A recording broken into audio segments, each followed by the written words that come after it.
श्रीमान सिद्धार्थ बिरला जी और देश के भिन्न भिन्न विभाग से आए हुए फिक्की के सभी आदरणीय सदस्य महोदय, गुजरात की धरती पर आप सबका स्वागत है।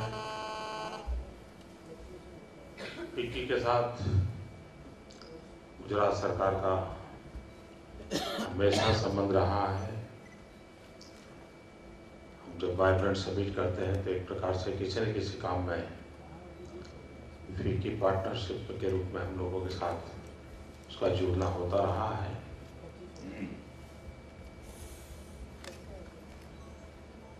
पहले भी एक बार मुझे आप सबके बीच आने का अवसर मिला था, लेकिन तब की और आपकी परिस्थिति में बहुत फर्क है।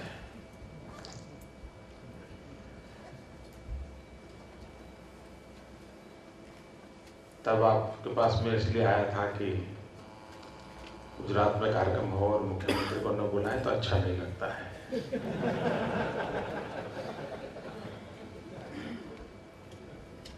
आज मुझे इसलिए बुलाया है कि हम सब मिलकर के देश की दिशा तय करें, और इसलिए मैं मानता हूं कि यहां कही गई हर बात, हर शब्द, इसका बहुत महत्व है और हर शब्द का अपना अर्थ है। अपेक्षाओं की भरमार है और बिरला जी ने एक एक वाक्य में जितने विषय बोले, अगर उसको सिर्फ छूने का प्रयास करें तो एक सप्ताह भर बातें करनी पड़ेगी। और इसलिए यहां से हर एक को लगेगा भाई उस बात पर कुछ नहीं आया, किसी को लगेगा उस बात पर कुछ नहीं आया, तो ये बहुत स्वाभाविक है। लेकिन फिर भी कुछ मोटी मोटी बात करना संभव होगा। जब देश 21वीं सदी के प्रारंभ में इतना उमंग और उत्साह भरा हुआ था देश में, ऐसा लग रहा था अब गाड़ी चल पड़ी है, माहौल जन सामान्य में था। 20वीं सदी के उत्तरार्ध में 21वीं सदी आ रही है, इसकी बातें बहुत हुई, लेकिन उसने प्रेरित नहीं किया, इंस्पायर नहीं किया। एक जैसे परिवार के लोग बैठ करके अगला वेकेशन कहाँ मनाएंगे, और जिस सतह से चर्चा करते हैं 21वीं सदी आ रही है, इसकी चर्चा लगभग ऐसी हुई थी कि क्या करेंगे, अगले क्रिसमस वेकेशन में कहाँ जाना है, तो परिवार का एक बोलता है यहाँ जाएंगे यहाँ जाएंगे। ऐसे ही हल्की फुल्की बातों में हमारे 20वीं शताब्दी का उत्तरार्ध हमारा निकल गया। और इसलिए उस समय एक अगर दिशा तय हुई होती, स्ट्रेटेजी तय हुई होती, इम्प्लीमेंटेशन का प्लान तय हुआ होता, वर्क डिस्ट्रीब्यूशन हुआ होता, रिसोर्स की संभावनाओं को तराशी गई होती, तो शायद हम 21वीं सदी के प्रारंभ में बहुत ही नक्कर फाउंडेशन पे बात आगे बढ़ा सकते थे। लेकिन वी लॉस्ट दैट चांस। 21वीं सदी के प्रारंभ का काल सचमुच में बहुत ही उत्साह और आशा से भरा हुआ था। आंकड़ों में स्थिति का विवाद हो सकता है, लेकिन सामान्य मानवीय के जीवन में विश्वास पैदा हुआ था कि अब हमारा देश कुछ कर सकता है, हम आगे बढ़ सकते हैं। दुर्भाग्य से 21वीं शताब्दी के पहले दशक का अंत आते आते सब चरमरा गया। चारों ओर क्वेश्चन मार्क नजर आते हैं, आशंका नजर आती है। इस स्थिति से बाहर आना इस देश के लिए सबसे पहली आवश्यकता है। आने का तरीका यही होता है कि आप समाज को चलाने वाले जितने क्षेत्र हैं, जिन जिन क्षेत्रों से समाज का नेतृत्व होता है, नॉट पॉलिटिकल लीडरशिप, सभी क्षेत्रों में विश्वास वहीं से उभर करके आना चाहिए। और एक बार आपने देखा होगा कि विद्यार्थी जब एग्जाम देने जाता है तो उस समय कोई टीचर उसको फिर से सिलेबस नहीं पढ़ाता है। वो कहे चिंता मत कर यार, अच्छा होने वाला है। और कभी कभी ये लास्ट मोमेंट पे एक टीचर का छोटा सा सहारा उसके भीतर इतना कॉन्फिडेंस भर देता है कि जो तय करके गया यार मैं ये न पास हो जाऊंगा, लेकिन वो अच्छे मार्क लेकर के निकल आता है। समाज जीवन में हर क्षेत्र में इन बातों का असर होता है। खेल के मैदान में खिलाड़ी जा रहा है, कोच ने 10 साल तक उसके लिए क्या मेहनत की वो एक विषय है, लेकिन उस पल मैदान में उतरते समय वो क्या एनवायरनमेंट और क्या फीलिंग देता है उस पर डिपेंड करता है। और ये भारत जैसे देश में आज मैं मानता हूं एक छोटी सी बात भी अच्छी बन गई तो विश्वास पैदा हो जाता है। और जब चारों तरफ निराशा होती है तो 7-8 देशों में मिलकर के एक वर्ल्ड कप करें, लेकिन उसका विजय भी हमारे लिए एक नया हौसले का कारण बन जाता है। हम वर्ल्ड कप के विजय के भरोसे जी लेना पसंद कर लेते हैं। क्यों? निराशा के गर्त में जब डूबा हुआ इंसान होता है वो निराशा में रहना नहीं चाहता है, तो बाहर आना चाहता है। उसे कहीं आशा की किरण नजर आनी चाहिए। आज अगर सबसे पहली प्रायोरिटी देश को है तो भाई किस पे भरोसा करें? और मैं नहीं मानता कि एक लच्छादार भाषण देकर के कोई चला जाए तो आप भरोसा कर लेंगे, कोई नहीं कर सकता जी। समाज आज बारीकी से हर चीज का डिसेक्शन करता है और हम इतना दूध से जले हुए हैं कि अब छाछ भी फूंक फूंक पर पीने की आवश्यकता है, वरना फिर हम उलझ जाएंगे। और इसलिए पूरे देश में एक विश्वास का माहौल, एक भरोसा का माहौल ये बहुत आवश्यक है। मैं गुजरात एक्सपीरियंस से कह सकता हूं, मैं हिंदुस्तान के सभी पूंजी निवेश वालों से मिला नहीं हूं, नहीं मुझे सबसे बात करने का अवसर मिला। यहां पर भी है, उसमें शायद 15-20% होंगे जिनकी शायद मुझे 1-to-1 बात करने का सौभाग्य मिला होगा। लेकिन हर एक के पास एक बात पक्की है कि आप बाकी चिंता छोड़ो, वहां जा सकते हैं, वहां काम कर सकते हैं। मुझे मिले हैं, नहीं मिले, मेरी सरकार के साथ काम किया है, नहीं किया है, मेरे रूल्स एंड रेगुलेशन देखे हैं, नहीं देखे, मेरी नीतियों से परिचित है, नहीं है, लेकिन किसी ने कहा यार हमारा एक्सपीरियंस बहुत अच्छा है। अच्छा तुम्हारा अच्छा है, ठीक है चलो चल रहो। ये जो विश्वास है, ये जो भरोसा है, वो स्थितियों को पलटता है। आज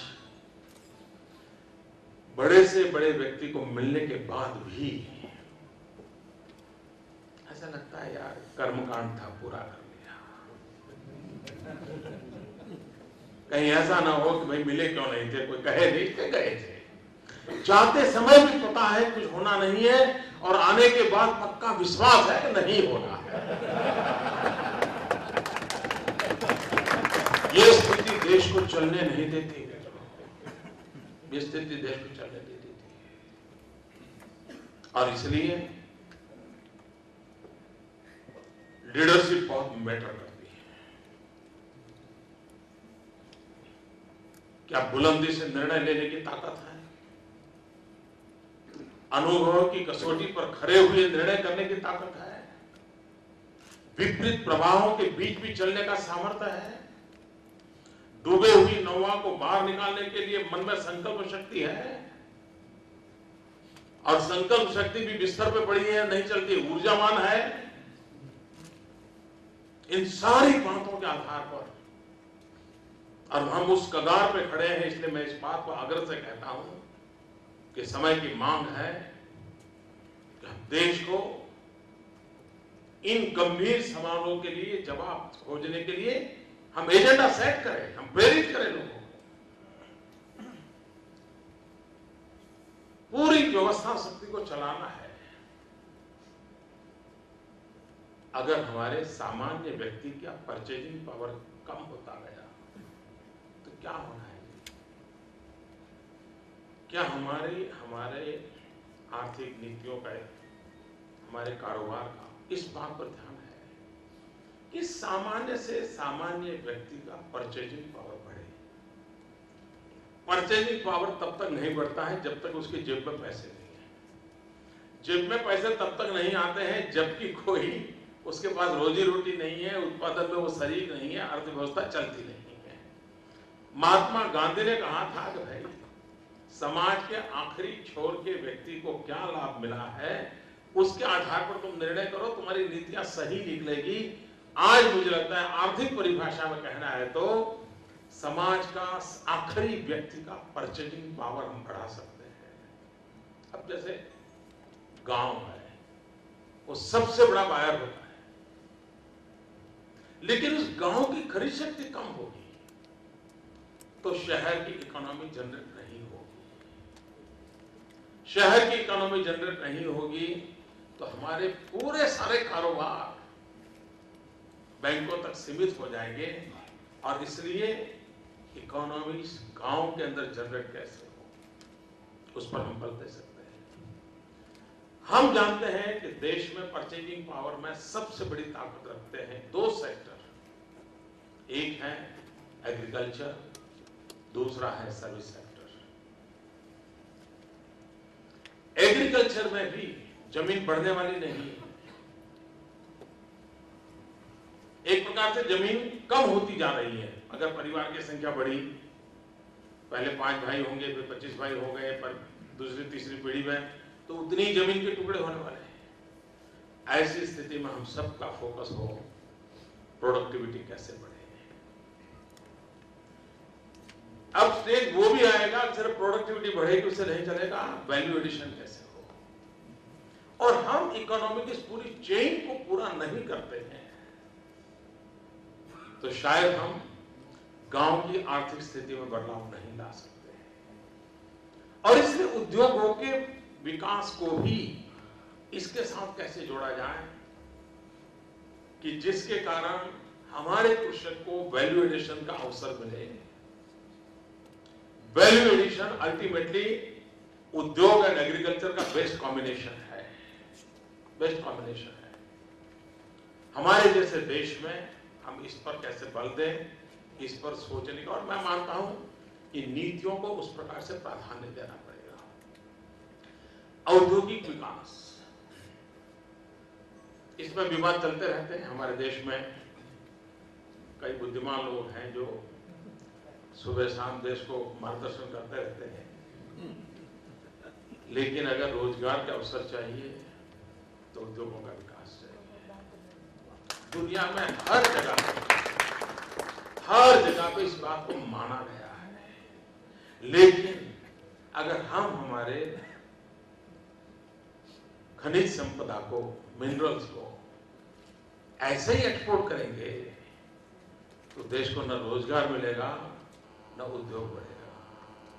क्या हमारा आग्रह है कि हमारी जो भू संपदा है उसको वैल्यू एडिशन हमारी प्रायोरिटी रहेगी। जितना महत्व एग्रीकल्चर प्रोडक्ट का वैल्यू एडिशन है, उतना ही हमारी भू संपदा के वैल्यू एडिशन में है। इवन पानी भी उसका वैल्यू एडिशन बिजली पैदा करता है।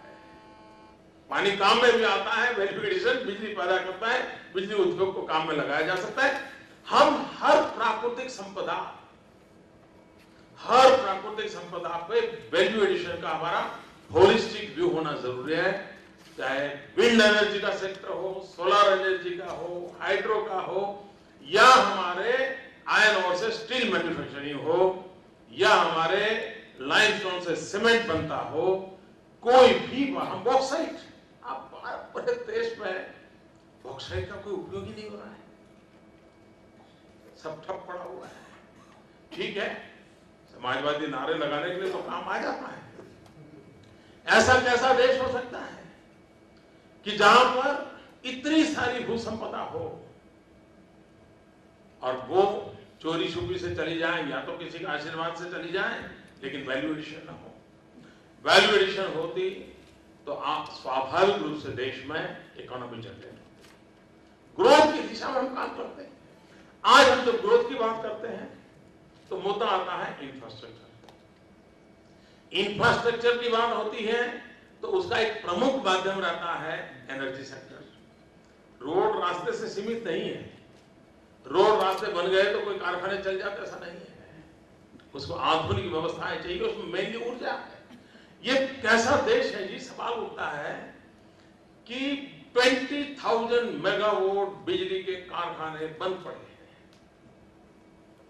क्यों बंद पड़े हैं? फ्यूल नहीं है। फ्यूल क्यों नहीं है?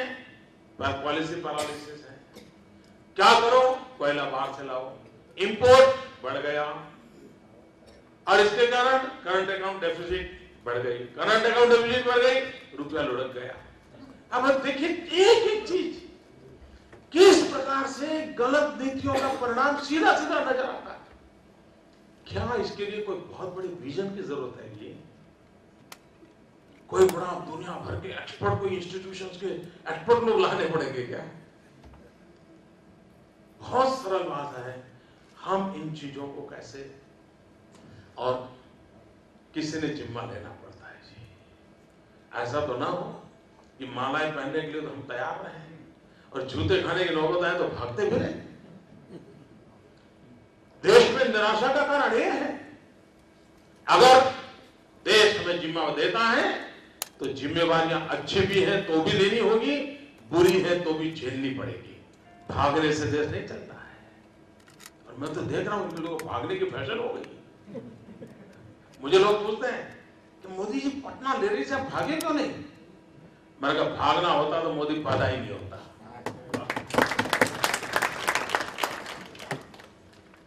बम ब्लास्ट होते थे, भीड़ थी, सब था। लीडरशिप में ये दायित्व होता है जी। हमारे यहां सूरत में बाढ़ आई थी, बहुत अचानक काफी नुकसान हो गया। अब आप जानते हैं ऐसे अवसर होता है तो मीडिया के लिए तो सीजन होती है। जैसे डॉक्टरों को आप देखिए वो कह रहा जो थे, डॉक्टर कह रहे हम कल कहे उनको कोई सिर्फ अगस्त सितंबर में बाहर जाना है, नहीं बोले वो सीजन है, मतलब ज्यादा लोग बीमार होने वाले। तो उनके लिए सीजन होता है, आनंद का विषय होता है। वैसे ये कैलेमिटी भी एक सीजन होती है उनके लिए। तो उस समय मोदी तो बोलेगा करेगा, सब कितना तूफान खड़ा हो जाता है। और ऐसी स्थिति में कोई भी नेता जाएगा तो लोग गुस्सा करेंगे, कपड़े फाड़ेंगे, धक्का लगाएंगे, होगा। मुझे याद है मैं सूरत गया, 3 दिन रात दिन वहां रहा, खुद रात 2-2 बजे तक मैं रास्ते पर जाता था, सफाई के काम में लगता था। एक दिन मीडिया ने बहुत नेगेटिव चलाया, क्योंकि लोग आते थे, गुस्सा करते थे, हम भागे नहीं। लेकिन वही लोग दूसरे दिन मेरे साथी बन गए, सहायक बन गए। यहां पर कसौटी होती है कि हम स्थितियों से कितने दूर भागते चलेंगे जी। हमारी जिम्मेवारी बनती है सीना तान करके उन चीजों को हम आग्रहपूर्वक हैंडल करें। हम कहते हैं हमारे पास डेमोग्राफिक डिविडेंड है, और मैं मानता हूं अगर 21वीं सदी एशिया की सदी है और जब एशिया की सदी है तो चीन और भारत की स्पर्धा ये स्वाभाविक माना जाता है। तो दो ऐसी बेसिक चीजें हैं जो हिंदुस्तान के पास बहुत बड़ी शक्ति है। वो एक है डेमोग्राफिक डिविडेंड, दूसरा है डेमोक्रेसी का डिविडेंड। डेमोक्रेसी की बड़ी वाइब्रेंट डेमोक्रेसी होना, ये अपनी दुनिया के अंदर अपनी ताकत बताने का, दिखाने का, खड़ी करने का एक बहुत बड़ा अवसर है और ये दुनिया को आकर्षित करता है। ये हमारे डेमोक्रेटिक वैल्यूज, हमारी वाइब्रेंसी, हमारी जुडिशरी सिस्टम, ये चीजें हैं जो विश्व को भरोसा देती है दुनिया को हमारी तरफ लाने के लिए। उस भरोसे पे हमारा भरोसा है क्या? डेमोग्राफिक डिवीजन, आप कितना आनंद का विषय है। हम उस युग में जी रहे हैं जिस समय हमारे देश में 65% जनसंख्या 35 से कम आयु की है।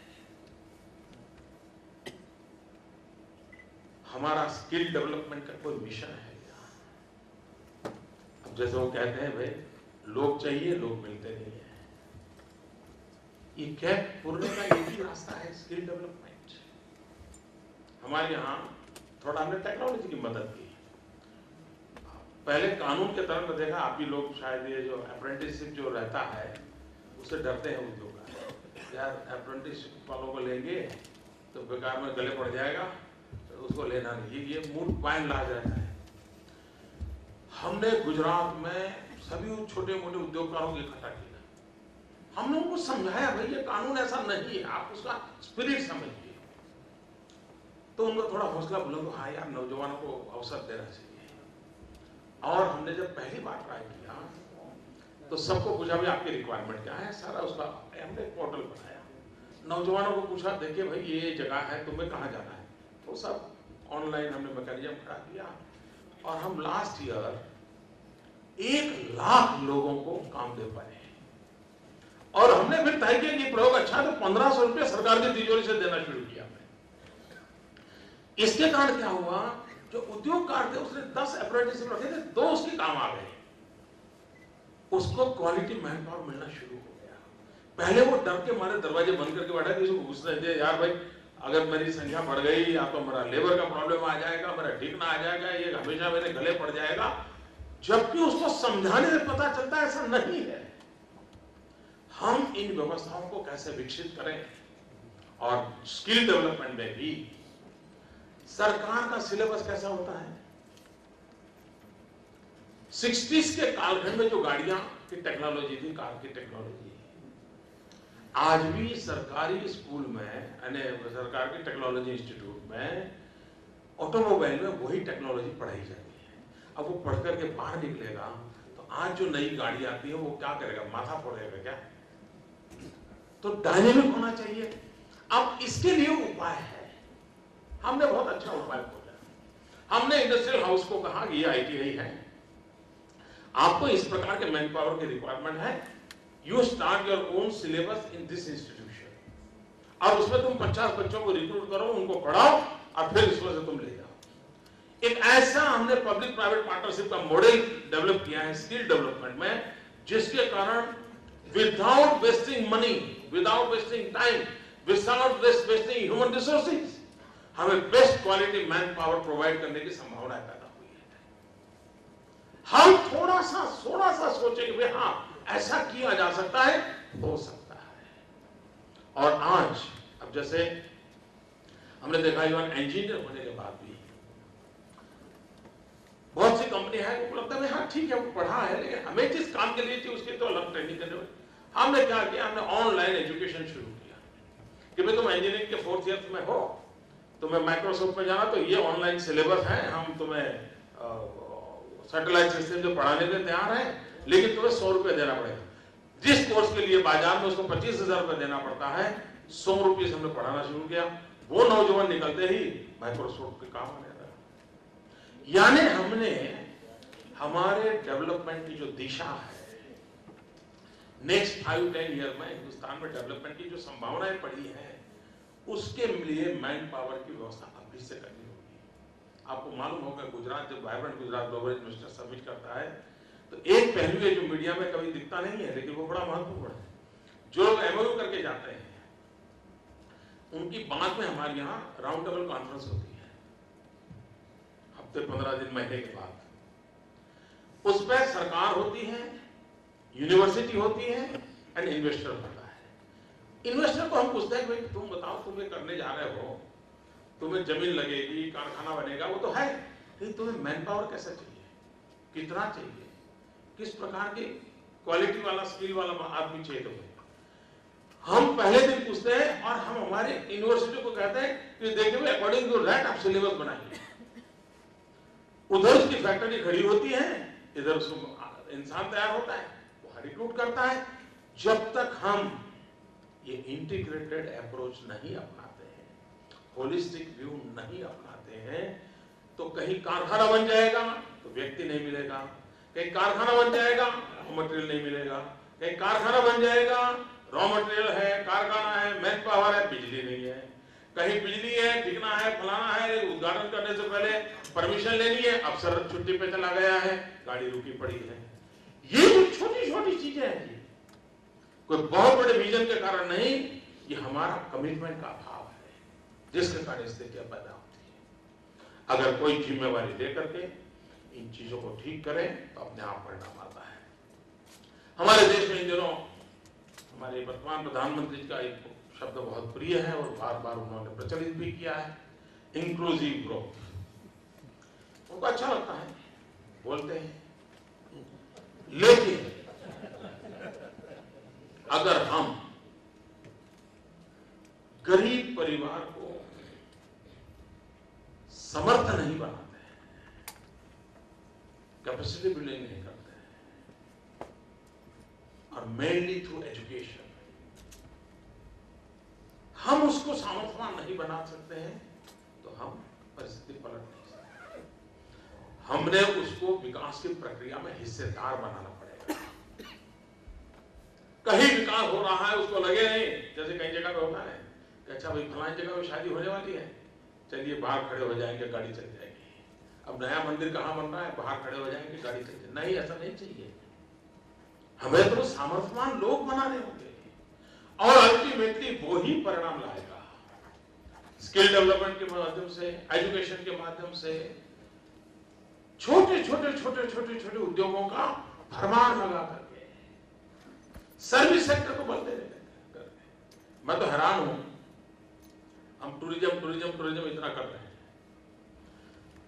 $3 ट्रिलियन का बिजनेस है, और दुनिया को दिखाने के लिए हमारे पास हर गांव गली में बहुत कुछ है, दुनिया को दिखाने के लिए हमारा हर पत्थर बोलता है, लेकिन हमने उस पर बल नहीं दिया। मैंने अभी कुछ लोग मुझे मिलने आए थे, मैंने कहा भाई ये जो टीवी चैनल पे इंडियन आइडल के कार्यक्रम चलते हैं, गाने वालों के चलते हैं, नाचने वालों के चलते हैं, बच्चों के परफॉर्मेंस के चलते हैं। मैंने उनसे कहा एक काम करो, आप एक ऐसा सीरियल चालू करो कि जो बेस्ट गाइड का परफॉर्मेंस करेगा उसको हम इनाम देंगे। तो वो क्या करेगा, अपने गांव की मान लीजिए मोटेरा का सूर्य मंदिर है, तो उसको वो लेकर आएगा, स्क्रीन पर रखेगा और खुद उसके ड्रेसिंग, उसके बोलने की स्टाइल और बताएगा, हाँ देखिए, और उसमें जो बेस्ट गाइड है उसको इनाम दो।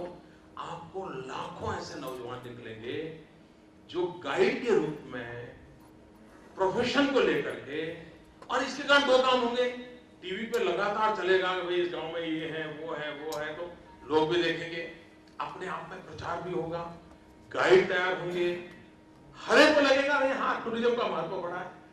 छोटी चीजें हैं, तरीके से उसको कैसे लाया जाए, हम सर्विस सेक्टर को बढ़ावा दे सकते हैं। आज देखिए दुनिया में हेल्थ सेक्टर को लेकर के सारा विश्व स्वास्थ्य के लिए आज भी कम दाम वाली सुविधा खोजता है, और दूसरा उसको भरोसा हुआ इस डॉक्टर के पास गया तो बस मुझे कोई प्रॉब्लम नहीं है, इस अस्पताल गया तो प्रॉब्लम नहीं है।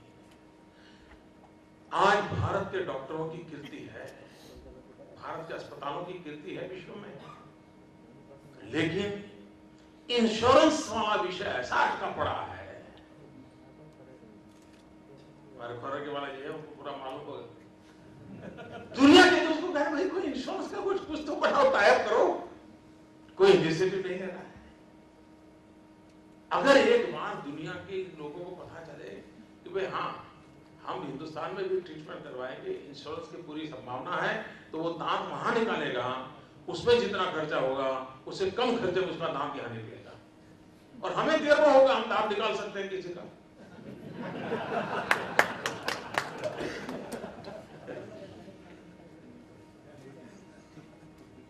कहने का तात्पर्य यह है कि हमारे यहाँ जो छोटी छोटी चीजें हैं, इन पर भी थोड़ा बल दिया जाए तो हम बहुत कुछ विकास की दिशा में कर सकते हैं। इन दिनों जो करंट अकाउंट डेफिसिट को लेकर के जो तूफान खड़ा हुआ है, सरकार में भी चार लोग चार अलग अलग बात बोलते हैं, ये बड़ा अजूबा है। लेकिन आप मुझे बताइए, आने वाले बहुत कम समय में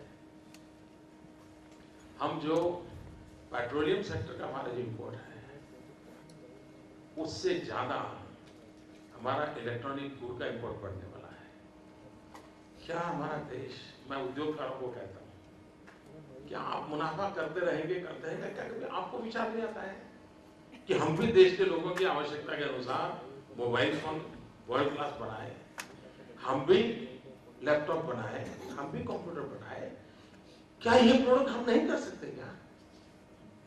क्या कारण है देश को इतना बड़ा इंपोर्ट इलेक्ट्रॉनिक गुड के लिए करना होगा? और इसलिए मैं मानता हूं उद्योगकारों के साथ भी बैठ करके तय होना चाहिए। अच्छा भाई, तुमने इतना सारा कमा लिया, ठीक है, अब 20% तुम इसमें करो, उसमें भी कमाओ, हमें रोक नहीं है, लेकिन देश को तो बचाने में तुम योगदान करोगे कि नहीं करोगे?